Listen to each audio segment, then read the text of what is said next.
4 semanas de plantón magisterial mantienen manifestación en el Palacio Nacional de la Cultura y 5.000 escuelas sin clases. Líderes sindicales endurecen su postura mientras las autoridades responden con sanciones. La polémica cúpula sindical de Alta Verapaz usa su influencia para mantener el paro que afecta a miles de niños, mientras denuncias de amenazas y abusos crecen en el sector educativo. No se pierda nuestro reportaje especial. Diputados regresan al Pleno tras casi un mes sin sesiones, convocados a doble jornada para justificar el cobro de dietas mensuales de 9.600 quetzales. Más de 30 puntos en agenda incluyen interpelaciones, elección de directores y amparos por conflictos partidarios.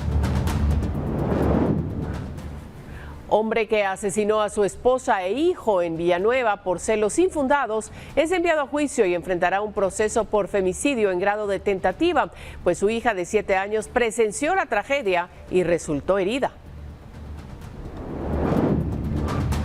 La Corte de Constitucionalidad ordena retomar la construcción del puente Belice II, clave para la movilidad, pero el proyecto enfrenta 2 grandes retos: la protección del puente Las Vacas como patrimonio cultural y la falta de acuerdos para el derecho de vía.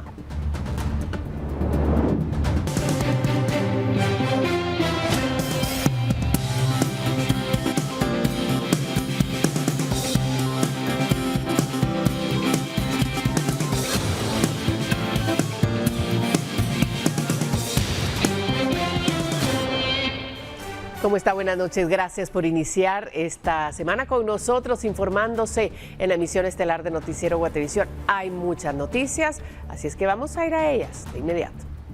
Mire, la semana pasada fue anunciado por el presidente la creación de un comando especial contra amenazas transnacionales a través del Ministerio de la Defensa, el cual deberá coordinar con las fuerzas de seguridad del extranjero y del país el resguardo de las fronteras y el combate a estructuras criminales. Esta nueva unidad se creará debido al reciente tiroteo que se registró en la Mesilla Huehuetenango, donde presuntos grupos de narcotraficantes se enfrentaron con agentes de seguridad de México, pero en territorio guatemalteco. Según las autoridades de gobernación, la Policía Nacional Civil no será subordinada del Ejército, pero sí deberá trabajar en conjunto con los soldados. Esta semana se espera que se desarrolle una reunión presencial entre autoridades de seguridad de México y Guatemala para establecer estrategias en conjunto. Y en otras cosas, los diputados regresarán al Pleno este martes con una doble sesión que les servirá como justificación para cobrar las dietas del mes, aunque algunos dudan que haya quórum. Pese a ello, hay más de 30 puntos en agenda por discutir. Los diputados se volverán a reencontrar en el hemiciclo parlamentario este martes, tras casi un mes sin actividad debido al primer receso en el que se encuentra el Congreso. Sin embargo, los parlamentarios buscarán asegurar el pago de las dietas por 9.600 quetzales que reciben cada mes por asistir como mínimo a 2 sesiones. Este monto se incluye dentro de los más de 66.000 quetzales mensuales que devengan desde febrero con el aumento salarial. Con ello, la comisión permanente convocó a 2 sesiones para este martes, como lo hizo también el mes pasado. La primera será a las 10 de la mañana, donde se continuarán las interpelaciones, y la segunda 2 horas más tarde, con más de 30 puntos en agenda, entre iniciativas, elección de directores de la Superintendencia de Competencia y amparos por conflictos internos entre las bancadas del Congreso. Los diputados no habían sesionado debido a trabajos de remozamiento en el techo del hemiciclo parlamentario iniciados hace semanas por las goteras. Esto fue aprovechado por varios diputados, quienes incluso han viajado fuera del país, mientras otros permanecen en sus distritos. Los diputados regresarán a los plenos semanales hasta agosto, cuando se reanude el trabajo con el segundo periodo ordinario de sesiones. Para Noticiero Guatevisión, Henry Montenegro. Seguimos en el legislativo porque parece que el mercado se trasladó al Congreso con un grupo de diputados que llevó carne, verduras y frutas para cuestionar a funcionarios de gobierno por el incremento en el precio de algunos productos de la canasta básica. El tomate, la cebolla y el café instantáneo son algunos de los productos que en el último mes han sufrido incrementos en su precio. Hoy, durante una citación en el Congreso, hubo cuestionamientos en torno a este tema. Los diputados llegaron con carnes, verduras y otros productos de la canasta básica. El objetivo era cuestionar a funcionarios del Ministerio de Economía, el INE y la DIACO por el incremento de precios. Según los legisladores, los datos presentados por las autoridades no coinciden con los precios en los mercados. ¿Están engañando o simple y sencillamente lo hacen desde el escritorio? Miren, aquí está la libra. Sí, no, perdóname. Sí. 5 quetzales. Y además tenemos grabado el video lo que nos costó. y costaba $2.50. Por favor, le voy a molestar con la papa. La Diaco indicó que su informe más reciente es del mes pasado. Esta costaba también $2.50. ¿Cuánto tiene usted incremento de la papa? La papa... O sea, si nos van a dar datos, dénoslo bien, no nos maquillen los datos. Después voy con Economía, que es el responsable de este tema, pero usted es el que me está dando los datos oficiales. Sí, diputado, solo hay un problema aquí de temporalidad, que ustedes cotizaron esto el día de hoy o ayer.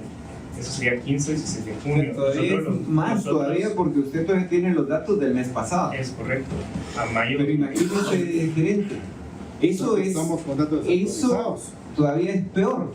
Además, informó que la última denuncia por el incremento de precios fue desestimada tanto en el Ministerio Público como en un juzgado. La ministra de Economía respondió que no pueden intervenir en los precios de mercado. Ni controlamos ni podemos, ¿verdad? Respetando la Constitución, hacer ninguna fuerza que impacte fuera del libre mercado cómo se llega a determinar un precio. Con imágenes de Edwin García para Noticiero Guatevisión, Henry Montenegro.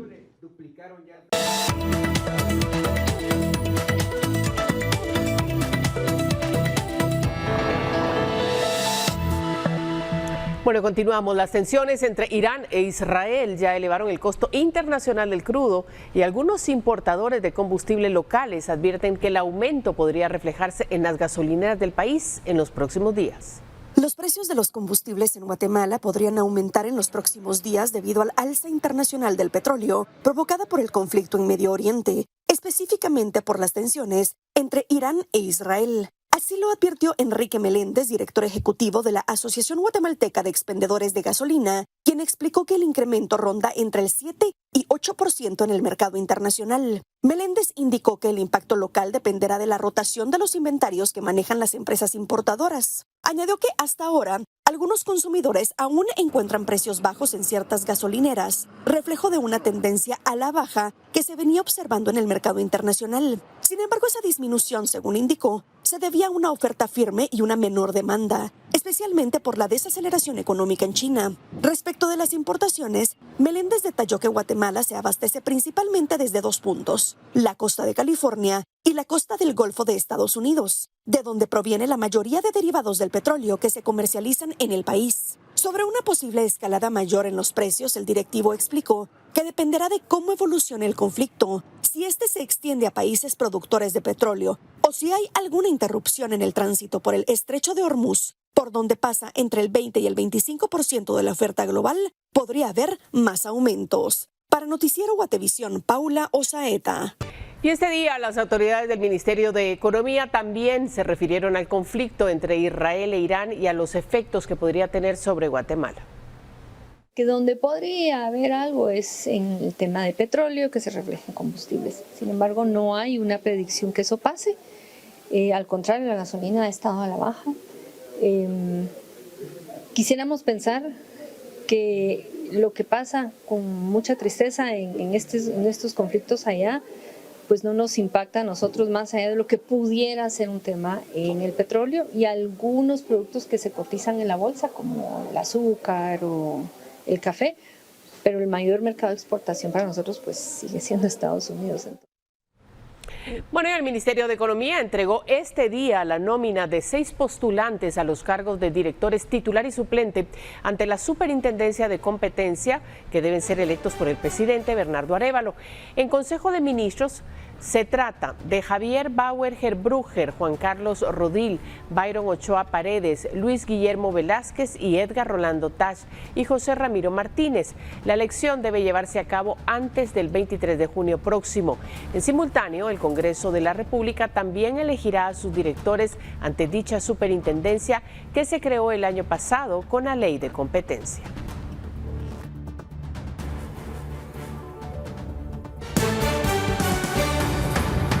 Continuamos en Noticiero Guatevisión. Los maestros sindicalizados ampliaron el plantón que cumple 4 semanas en los alrededores del Palacio de la Cultura.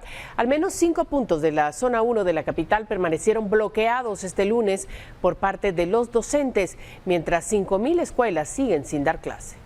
Televisión provocando al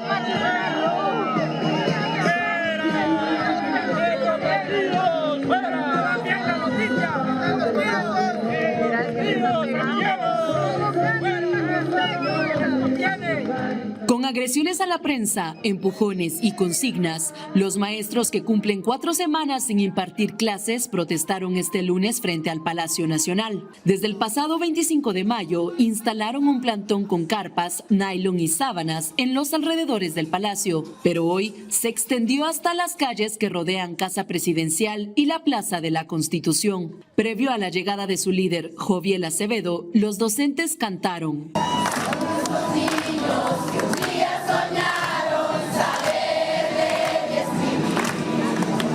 Invocaron el nombre de Dios. Hoy quisiera que usted me acompañe en oración, que salieran palabras de bendición, primero para agradecer al Todopoderoso. Y cuando llegó Acevedo, agredieron e imposibilitaron el trabajo de la prensa.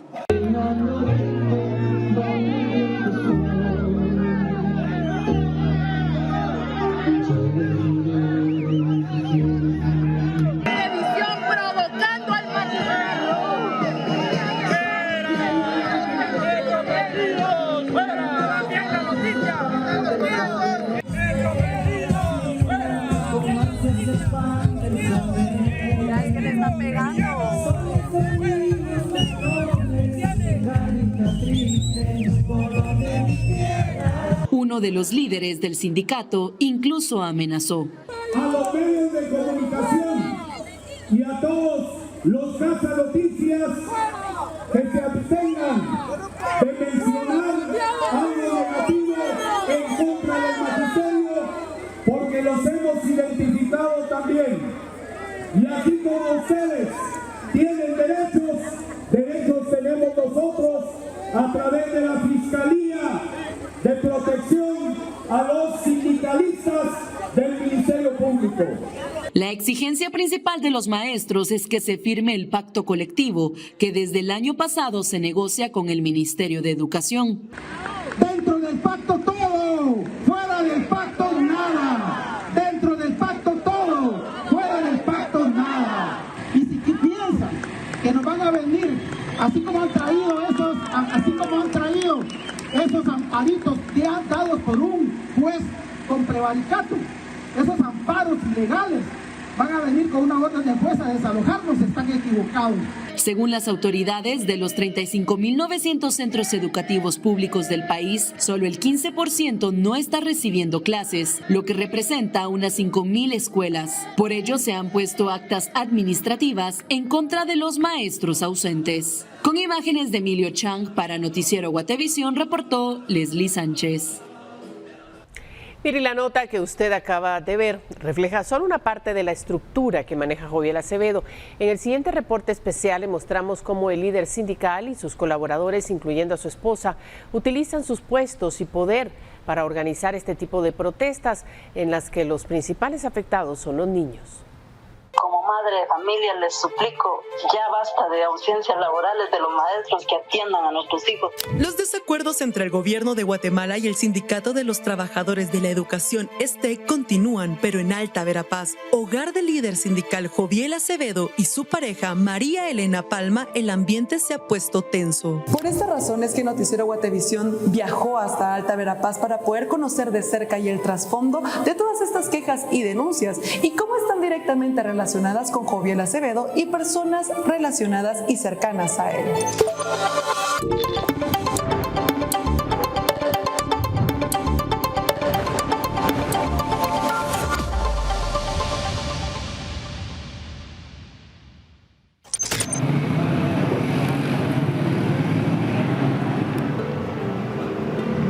Que el sindicato decidió plantarse en la Plaza de la Constitución y alrededor del Palacio Nacional de la Cultura en forma de manifestación en medio de la negociación del pacto colectivo, varios centros educativos se han visto afectados por la ausencia de los docentes a sus labores. Es por ello que el ministerio ha solicitado a los directores y supervisores enviar un acta de la situación de las escuelas y maestros para imponer sanciones que impidan que se ausenten de sus labores. Guatevisión tuvo acceso a una denuncia ingresada al sistema de quejas, comentarios y sugerencias del Ministerio de Educación, en la que señalan que la supervisora de Panzós está amenazando a los maestros para que participen en la huelga y cierren las escuelas, mantiene la supervisión cerrada y advierte a los docentes que si no se unen al paro, les serán retirados sus contratos o plazas. En la propuesta de solución, el denunciante pide quitar a los 2 supervisores y poner nuevos. Pero, ¿quiénes son los supervisores señalados?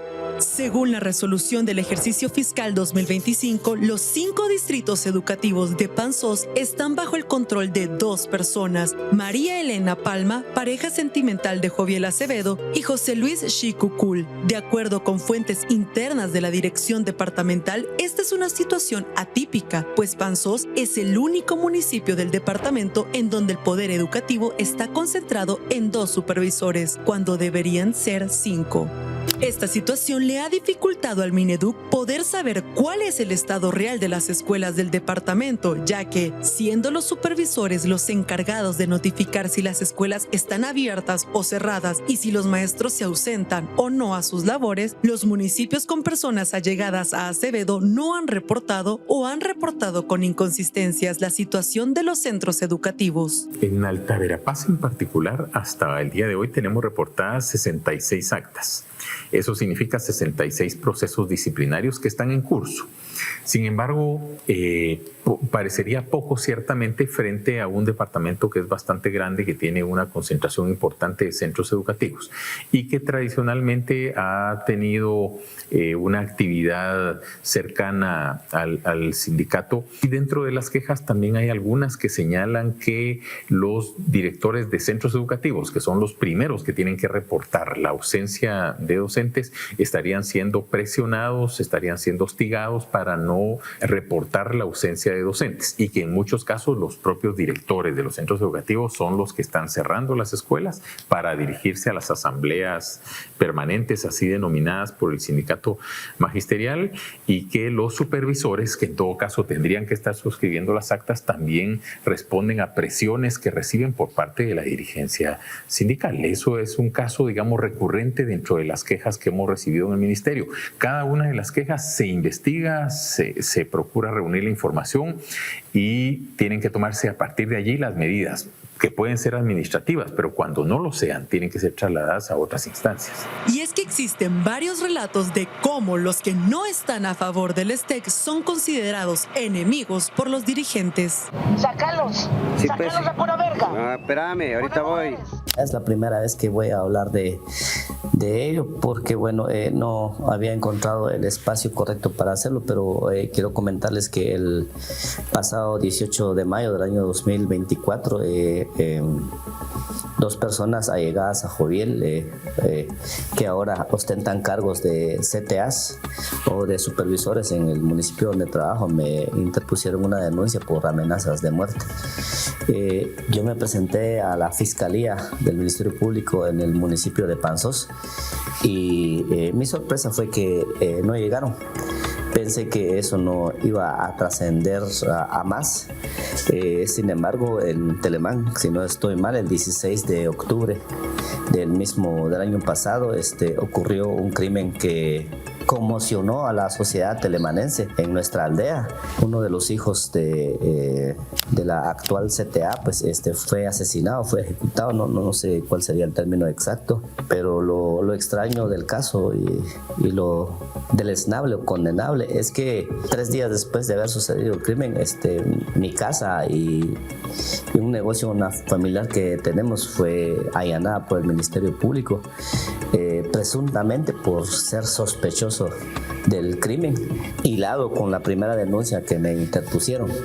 ¿A qué quiero llegar con esto? Es que es lamentable que se me criminalice por no compartir la forma en que administran, por no compartir la forma en que el STEC se maneja.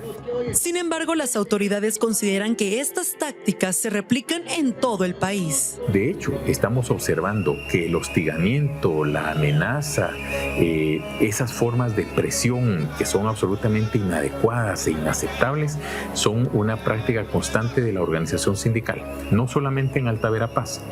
Acabamos de tener un caso aquí en Palencia con la directora departamental de Guatemala Norte, que sufrió un incidente violento, un ataque directo hacia ella por parte de maestros de la localidad, dirigentes sindicales de la localidad, precisamente porque ella estaba haciendo su trabajo de visitar las escuelas y suscribir las actas. Pero también tenemos reportes de otros departamentos del país donde pareciera ser que esto se volvió un patrón. Pero antes de eso, también ha habido históricamente múltiples quejas de maestros que justamente denuncian eso: acoso, hostigamiento, amenazas para acompañar las actividades que el sindicato decide. Esto pueden ser asambleas, manifestaciones, etcétera, y que cuando no participan son objeto, además de las intimidaciones, también de cobros de cuotas dinerarias para efectos de que las actividades puedan desarrollarse.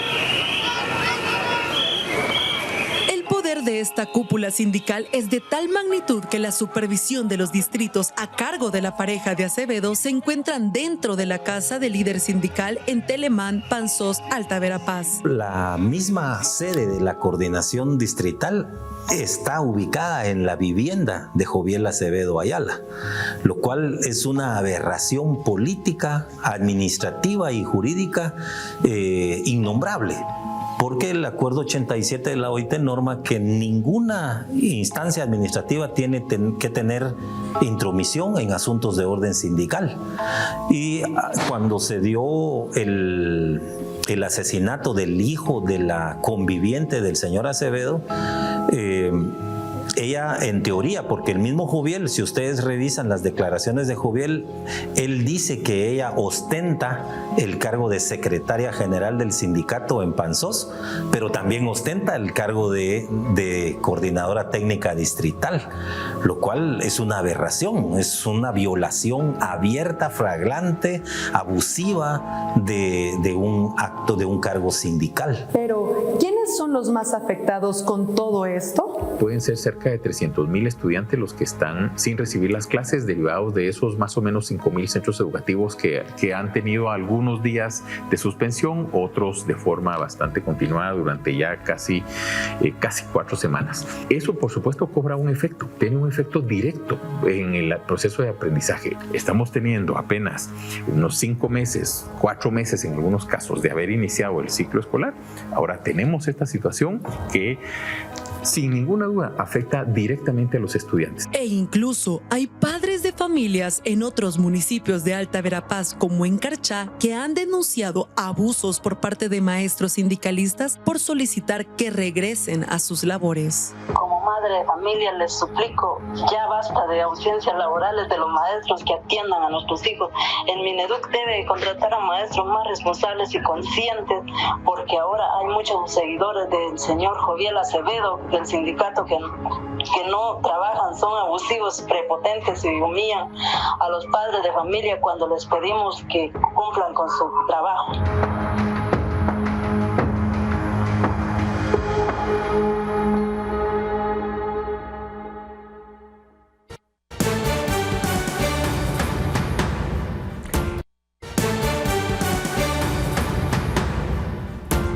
Tenemos más información. Luis Osmar Quevedo, de 48 años, fue enviado a juicio para enfrentar cargos por los asesinatos de su esposa y su hijo de 12 años en un ataque de celos. El hecho ocurrió el 19 de diciembre del 2024 en la zona 2 de Villanueva, dentro de la casa donde vivían. Luis Osmar Quevedo, del CID, de 48 años, deberá enfrentar juicio por los asesinatos de su esposa María Fernanda Fuentes Marroquín, de 32 años, y su hijo Fernando Quevedo, de 12. El crimen ocurrió el 18 de diciembre del 2024, cuando vecinos de la familia escucharon gritos provenientes de la vivienda de Luis Quevedo. Luego de eso se escucharon varios disparos. Al momento que ingresaron las autoridades, encontraron al hombre con una pistola en la mano. Quevedo, del CID, en un ataque de celos, disparó en contra de madre e hijo al sospechar que el niño no era su hijo. Sin embargo, estaba equivocado. Resolvió dictar auto de apertura a juicio en contra de Luis Omar Fernando Quevedo del CID. Esta persona pues deberá enfrentar debate por los delitos de femicidio y parricidio. Él pues es acusado de unos hechos cometidos el 18 de diciembre del 2024, en donde en un inmueble ubicado en San José Villanueva, zona 2 del referido municipio, con un arma de fuego pues dio muerte a 2 personas. Además, Luis Osmar Quevedo del CID deberá enfrentar otro proceso legal debido a que el mismo día del ataque resultó herida la hija de la pareja, una niña de 7 años que presenció la muerte de su mamá y su hermano. Por este caso podría enfrentar el delito de femicidio en grado de tentativa. Con imágenes de Byron Baiza, reportó para Noticiero Guatevisión, Lourdes Arana. Y vamos a otra información porque la situación dentro del Centro de Detención de Máxima Seguridad para Hombres, Renovación 1, en Escuintla, sigue siendo tensa. Todo empezó el domingo durante la jornada de visita. Según las autoridades, algunos internos intentaron ingresar alimentos escondidos en su ropa. Los productos habrían sido entregados por sus familiares. Al ser detectados por los guardias, se produjo un intento de amotinamiento que fue controlado. Los protocolos del centro penitenciario prohíben el ingreso de objetos personales, incluso alimentos, durante las visitas. Ayer algunos reclusos intentaron ingresar comida escondida en sus prendas y fueron descubiertos por los guardias, quienes les retiraron los productos. Esta acción generó molestia en los visitantes, quienes aseguran que la comida dentro del penal es limitada y las restricciones son excesivas. Los mismos guardias del sistema penitenciario, de la SPG, los agarraron, les sacaron los panes que llevaban, sus tortillitas que llevaban, un queso y les comenzaron a pegar. Si ellos quieren limpiar el penal, tiene que venir del director, porque si el director es corrupto, ¿cómo quieren que los muchachos sean legales? Es injusto, porque mire, mi hijo, ¿qué día se está pidiendo? Hizo solicitud para unos boxers, porque aquí ni eso tienen. Yo ahí cargo un boxer que mi hijo sacó con el gran hoyo así. Es cierto.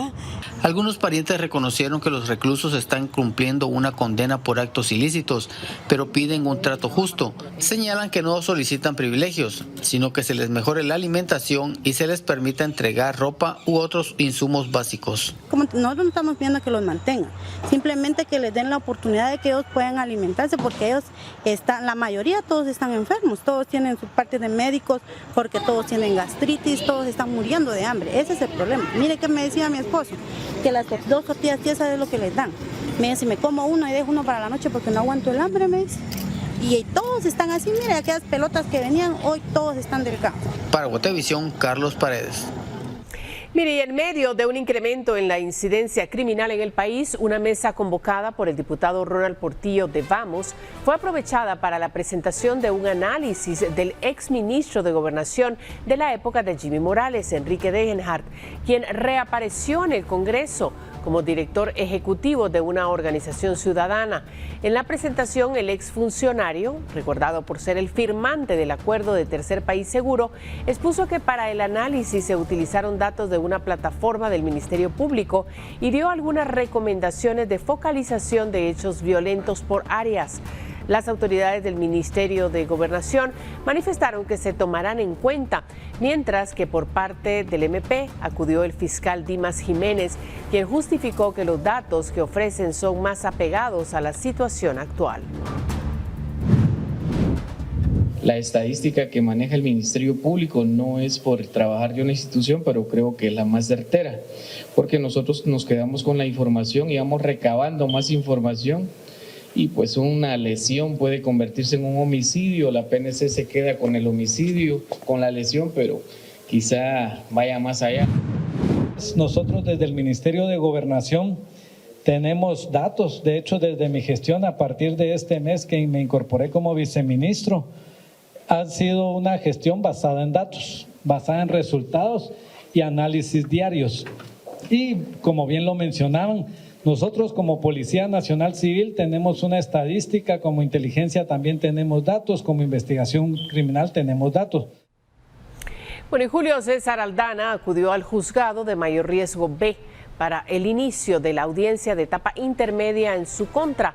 En esta fase, el juez Eduardo Orozco deberá resolver si debe enfrentar juicio. La Fiscalía Especial contra la Impunidad del Ministerio Público lo señala de 3 delitos: asociación ilícita, lavado de dinero y cohecho activo. Según la investigación, Aldana formó parte de una estructura liderada por el expresidente Otto Pérez Molina y la ex vicepresidenta Roxana Valdetti. El MP asegura que Aldana tuvo un papel clave para dar apariencia legal a fondos ilícitos. Señalan que administró y movió al menos 59 millones de quetzales a sabiendas de que eran comisiones ilegales entregadas por contratistas del Estado a la red criminal. Y Rosa Angélica Figueroa Aguilera, de origen hondureño, aceptó ser extraditada hacia su país, donde es requerido por el delito de homicidio en grado de complicidad. Actualmente se encuentra cumpliendo una condena en el centro carcelario Los Jocotes, ubicado en Zacapa. Figueroa Aguilera compareció a través de videoconferencia y escuchó los motivos por los cuales la requiere su país. En audiencia hizo saber al tribunal que está en disposición de regresar a su país para solventar su situación legal. La extradición de la hondureña cobrará firmeza cuando cumpla con la sentencia de la condena en nuestro país, la cual tuvo al aceptar cargos. Y un juez de turno resolvió que René Ángel Antonio Chonay Rivera sea investigado por el delito de portación ilegal de explosivos, armas químicas, biológicas, atómicas, trampas bélicas y armas experimentales. La resolución de la judicatura de turno señala que se ha enviado a prisión preventiva al ser ligado a proceso penal. El expediente seguirá siendo conocido por el Juzgado Octavo Penal y se programó la audiencia de etapa intermedia para el 29 de septiembre. Agentes policiales detallaron que fueron llamados por vecinos de la colonia El Edén, zona 5, donde un hombre amenazaba con lanzar una granada. Según el informe policial, uno de los agentes distrajo al sindicado, mientras otro lo inmovilizó y tomaron la granada de fragmentación, mientras otros agentes lo esposaron rápidamente. Se dio a conocer que Chonay Rivera estaba en estado de ebriedad y bajo posibles efectos de droga.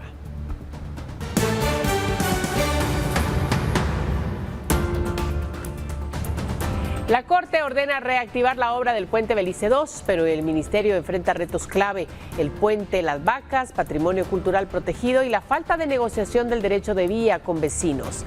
Ya volvemos.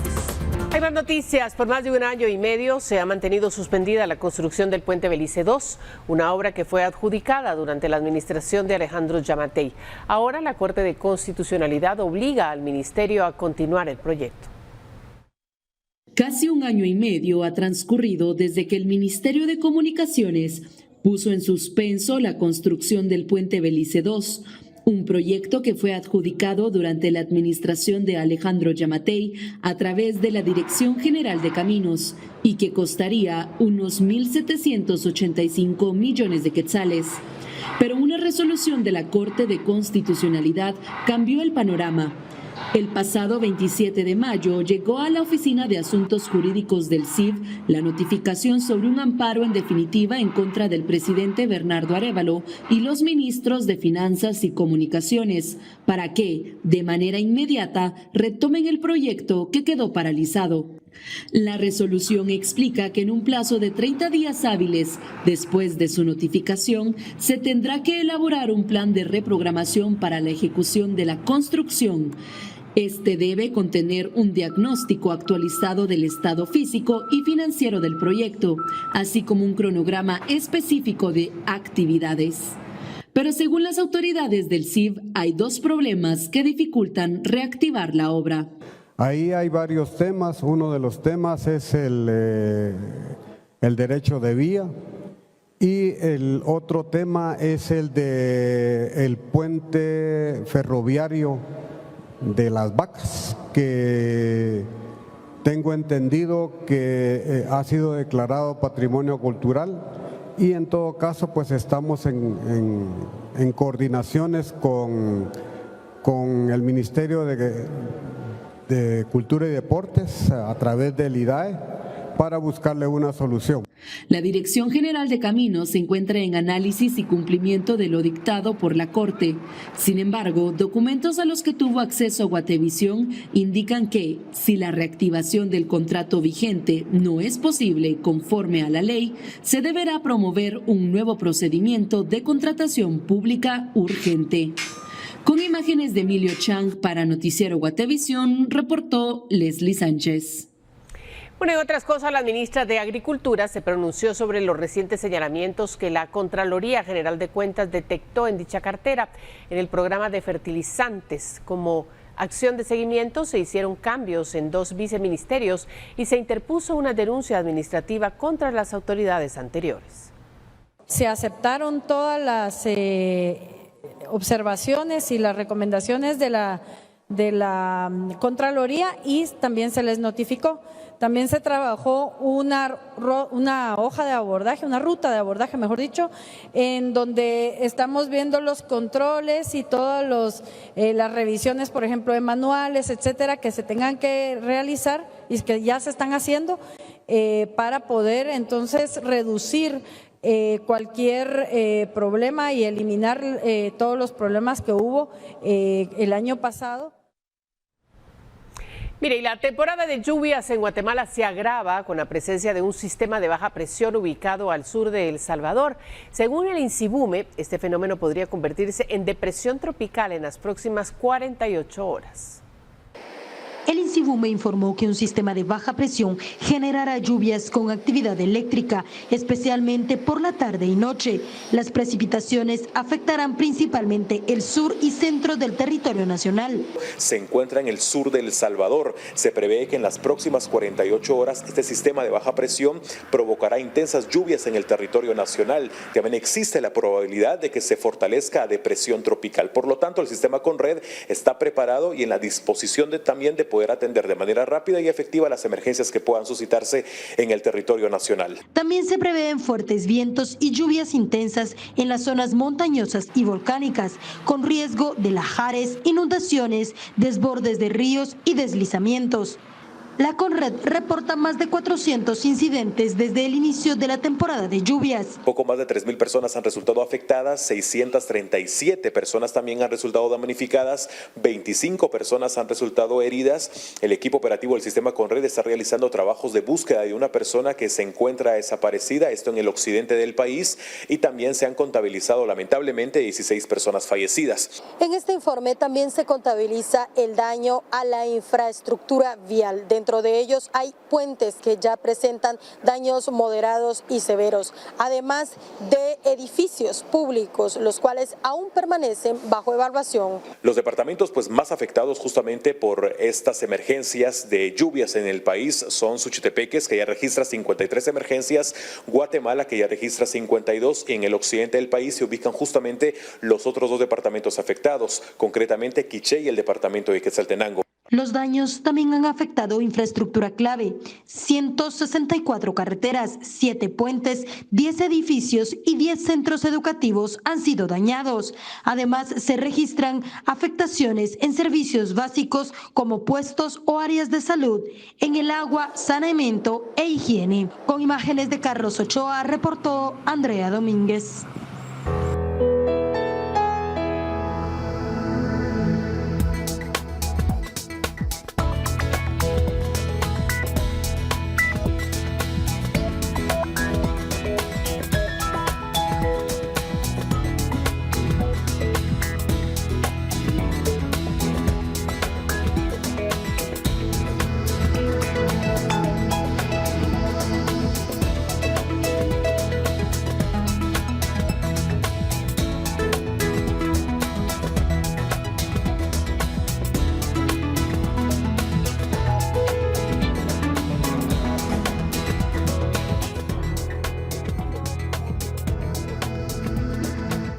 Bueno, ya lo sabe, siempre precaución y atención al pronóstico del tiempo.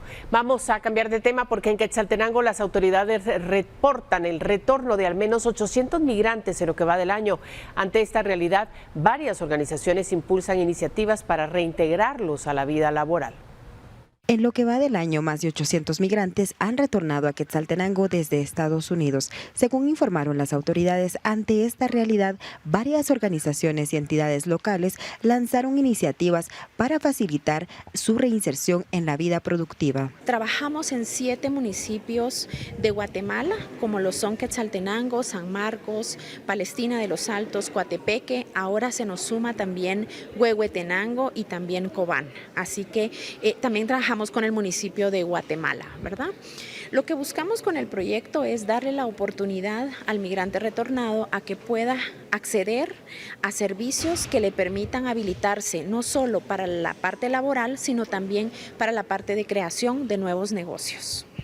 Una de estas acciones es la Expo Migrante, que se realizará el próximo 19 de junio en Xela. Una actividad de Expo Retorno que se estará realizando el 19 de junio en las instalaciones del Ministerio de Economía en horarios de 8 a 4 de la tarde. Estarán participando más de 45 instituciones y organizaciones, ofreciendo también la disponibilidad de oferta laboral, así como también información de los servicios que prestan estas instituciones y organizaciones. Por otro lado, también hay programas de reinserción sociocultural, también coordinado por asociaciones y otras coordinaciones para facilitar algunas actividades con nuestros connacionales. Y durante este año para el departamento de Quetzaltenango llevamos más de 800 retornados al respectivo departamento. Reportó Lucero Zapalú. Bueno, mire, quiero contarle que hoy, después de esta emisión del noticiero estelar de Guatevisión, llega Guatemala no se detiene con un interesante tema, pero Jimena Santiago ya está con nosotros y tiene la información. Adelante, Jimena, cuéntanos. Hola, qué gusto saludarte a ti y a toda la audiencia del noticiero Guatevisión. Esta semana en Guatemala no se detiene, viajamos a la antigua Guatemala para conocer más sobre las bodas de destino y lunas de miel. ¿Sabías que hay varias parejas de otros países que celebran su boda en nuestro país durante varios días? Este es un fenómeno turístico que ha estado en crecimiento y te mostraremos todos los detalles. Lo descubriremos en Guatemala no se detiene. Regreso contigo al estudio principal. Hasta la próxima. Gracias Jimena por esa información. Ya sabe, quédese después de esta emisión estelar para conocer todo lo que tiene que ver con esta posibilidad de crecer a través de estas bodas de destino. Vamos a hacer una pausa, ya volvemos con más noticias.